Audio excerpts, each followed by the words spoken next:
আসসালামু আলাইকুম। এই মুহূর্তে আমার সামনে একটি ফোন দেখতে পাচ্ছেন। এটি হচ্ছে রেডমির একটি ফোন।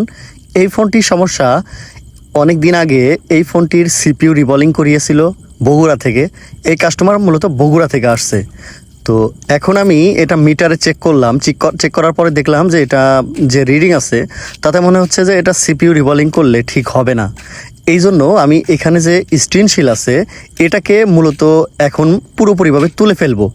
এখান থেকে সম্পূর্ণ স্ক্রিনশিলটা তুলে তারপরে আমি আপনাদেরকে এখানে যে আসলে সঠিক কাজের নিয়ম সেটা আমি এই মুহূর্তে দেখাবো।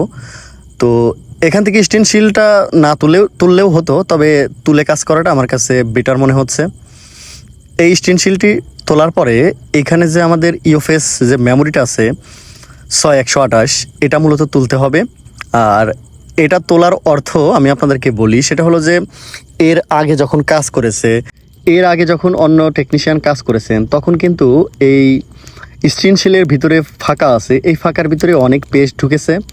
এই পেস্টটা দীর্ঘদিন চলার পরে এটা কিন্তু ড্রাই হয়ে গেছে এবং এখানে লিকুইড টাইপের হয়ে গেছে। এই জন্য আমি স্টেনশিলটা পুরোপুরিভাবে তুলে কাজ করার চেষ্টা করব। কারণ হচ্ছে যে এখানে যদি কোনো প্রকার ময়লা থাকে তাহলে এই ফোনটি আমি যদি আজকে রিপেয়ার করে দেই, কিছুদিন পর কিন্তু এটা আবারও ড্যামেজ হবে। তো এই জন্য আমি মূলত এটাকে একেবারে পুরোপুরিভাবে ক্লিয়ার করব, মাদারবোর্ডটাকে একেবারে চকচকা ঝকঝকা করে তারপরে মূলত কাজটি করার চেষ্টা করব। তো আমাদের এখান থেকে সিপিইউটা তোলা হয়েছে, ফোন মেমোরি যেটা আছে সেটাও তোলা হয়েছে। সিপিইউর নিচে কোনো প্রকার কোনো এখানে যে আপনার পেস্ট, কালো শক্ত যে পেস্ট, এটা থাকবে না, বিকজ এটা আগেই তো রিবলিং করা হয়েছে, এই জন্য এটা থাকবে না। তবে রিবলিং করার সময় মাদারবোর্ডে যে অবস্থা দেখেন লাল হয়ে গেছে, ওইদিকে আইসিটাও কিন্তু মোটামুটি লাল হয়ে গেছে। তো যাই হোক, আমাদের কাজটি তো করতে হবে। যার রিডিংয়ের অবস্থাটা খুবই ভালো ছিল, এই জন্য মূলত এই কাজটি হওয়ার সম্ভাবনা খুবই আছে আর কি, ঠিক হবে ইনশাল্লাহ। তো এখন আমি এখান থেকে এক্সট্রা যে আঠাটা আছে এই আঠাটা এখান থেকে পরিষ্কার করব। আমাদের যে ইউএফএস আইসির যে নিচে আঠাটা ছিল সেটা, কারণ এখানে যে আপনার সিপিইউ ছিল এখানে তো আঠা থাকবে না, কারণ আগে তো রিবলিং করা হয়েছিল এই জন্য। তো এখন এখান থেকে আঠাটা পরিষ্কার করব। পরিষ্কার করার পরে এখানে যে এক্সট্রা বলগুলো আছে এই বলগুলোকে আমাদের এখান থেকে ঘষে একেবারে ক্লিন করতে হবে। এটা ক্লিন করে তারপরে আমরা মাদারবোর্ডটা ভালো করে ওয়াশ করব। ওয়াশ করার পরে এটার যে এই আপনার আইসিগুলো আছে সেগুলোকে রিবলিং করব। তো এখানে আমি থিনার ব্যবহার করছি, আর পাশাপাশি আমি অনেক সময় কেরোসিন তেল ব্যবহার করি। আপনি চাইলে ওয়াক-10 ডিজেল যেটাই ব্যবহার করতে চান করতে পারেন, কোনো সমস্যা নেই। তো এইবার আমাদের যে প্রসেসরটাগুলো আছে সেই প্রসেসর আর র্যাম যেটা আছে আপনার ইউএফএস, সেটাকে ভালো করে ক্লিন করতে হবে। তো যেহেতু সিপিইউটা আগে থেকেই আঠা পরিষ্কার করা আছে, পেস্টিং আঠা, তো এই জন্য আর বেশি কষ্ট হলো না। তবে এই র্যাম যেটা সেটার কিন্তু কিছুটা আঠা থাকবে। আর এখানে আমি ওঠানোর সময় খেয়াল করলাম যে আমাদের মাদারবোর্ডে যে আঠাটা সেটা ইউএফএস থেকে একেবারে মাদারবোর্ডে লেগে থেকে তারপরে কিন্তু আইসিটা উঠছে। এতে করে আমার কিন্তু এক্সট্রা করে এইখানে যে আঠাটা সেটা বেশি কষ্ট করতে হবে না, যেটা আয়রনের সাহায্যে আমার হয়ে গেল। এবার দেখুন এখানে যে আঠাগুলো আছে এগুলো কিন্তু আমি সোল্ডারিং উইকের মাধ্যমে কিন্তু এটা সমাধান করলাম। এবার আমাদের আইসিগুলো রিবলিং করে নিতে হবে। প্রথমে আমি সিপিইউ আইসিটা রিবলিং করি।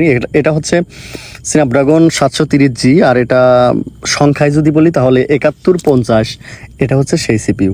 তো এবার আমরা ইউএফএস যে মেমোরিটা আছে সেটাকেও রিবলিং করে নেব।